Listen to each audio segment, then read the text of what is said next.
Hello brother, చెప్పండి. ఏం చేస్తుంటారు? Salon shop.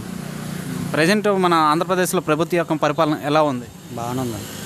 బాగానే ఉందంటే ఏమేమి ఎలా ఉంది? పథకాలు అనుకున్న పథకాలు అన్నీ ఇస్తున్నారు. ఈ ప్రభుత్వం బాగానే ఇస్తుంది. అసలు అంత ముందున్న ప్రభుత్వం ఏ పథకాలు ఇవ్వలేదు. ఈ ప్రభుత్వం వచ్చిన కానీ అనుకున్న పథకాలన్నీ ఇస్తున్నారు. అంటే నవరత్నాలు వస్తున్నాయి కదా, నవరత్నాల్లో ఏ పథకాలు వస్తున్నాయి, ప్రజలకి ఏ విధంగా మేలు ఉంది? మేము నాయ బ్రాహ్మణ్స్ అండి. మాకు సంవత్సరానికి 10,000 చొప్పున ఇస్తున్నారు. 4 తప్పాలుగా పడ్డాయి. ఉన్న రైతు భరోసా, అమ్మఒడి అన్ని పథకాలు కూడా బాగానే వస్తున్నాయి. అలాగే మీ ఊర్లో డెవలప్మెంట్ ఏమైనా చేశారా?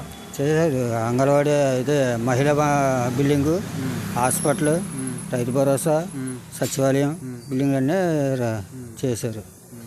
మరి అలాగే ఇంకా మరి ప్రతిపక్షం వాళ్ళు అంటున్నారు ఏం డెవలప్మెంట్ చేయలేరు, అవన్నీ సొల్లు అవి చెప్తున్నారు. నిజమేనా అది? వాళ్ళు చూస్తే తెలుస్తుంది. చూడకుండా మాట్లాడితే ఏం తెలుస్తుంది వాళ్ళకి? అన్నీ చూసే ఉన్నారు కదా. అది చూసే ఉంటే మరి అలా మాట్లాడడం తప్పు కదా. మరి సచివాలయం కట్టారు మీ ఊళ్ళో? మా ఊళ్ళో కట్టారు.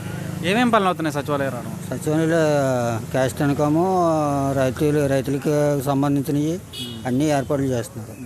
అనుకున్నవన్నీ అవుతున్నాయి. మరి నెక్స్ట్ ఏ ప్రభుత్వం వస్తే బాగుంటుంది? ఈ ప్రభుత్వం వస్తే బాగుంటుందండి. మళ్ళీ ఇవే కంటిన్యూ అవుతాయి. మళ్ళీ వేరే ప్రభుత్వం వస్తే ఇవన్నీ ఎక్కడున్నాయో అక్కడ తొంగుంటాయి. అలాగే అటు టీడీపీ, జనసేన ఒకటే వస్తున్నాయి. మరి జగన్ గారు ఒకలే వస్తున్నారు. రెండాట్లో ఏది గెలుస్తుంది అంటారు? జగన్ గారే వస్తారని మాకు నమ్మకం. ఎందుకని? ఎందుకంటే ఈ పరిపాలన బాగుంది కాబట్టి, అనుకున్న పథకాలన్నీ ఇస్తున్నారు కాబట్టి ఈ ప్రభుత్వం వస్తే బాగుంటుందని మేము అనుకుంటున్నాం. మరి అలాగే జగన్ గారు ఈ నెల నుంచి 3,000 పెన్షన్ ఇస్తున్నా అంటున్నారు. నిజమేనా అది? ఇస్తున్నారు. మొన్న జనవరి నెలలో ఇచ్చారు కదా 3,000. కంటిన్యూ చేస్తారు అది. లేదంటే సంవత్సరానికి ఎంత అని పెంచుతారు కూడా. 4,000 చేయొచ్చు. మరి నెక్స్ట్ చంద్రబాబు నాయుడు గారు హామీలు ఇస్తున్నారు. అవి నమ్ముతారా, లేకపోతే జగన్ గారు ఇస్తున్నా నమ్ముతారా? జగన్ గారు ఇచ్చినవి నమ్ముతారండి. అంతకుముందు టీడీపీ అనుకున్న పథకాలు అందులో ముందుగా వచ్చినవి ఏమీ లేవు. అండమే తప్ప ఏమీ చేయలేదు. ఇంటికో ఉద్యోగం అన్నారు, ఉద్యోగం లేదు, సద్యోగం లేదు. చాలా అన్నారు, ఏమీ లేవు. మరి జగన్మోహన్ రెడ్డి గారు 175 వస్తున్నాయి అంటున్నారు. వస్తాయంటారా?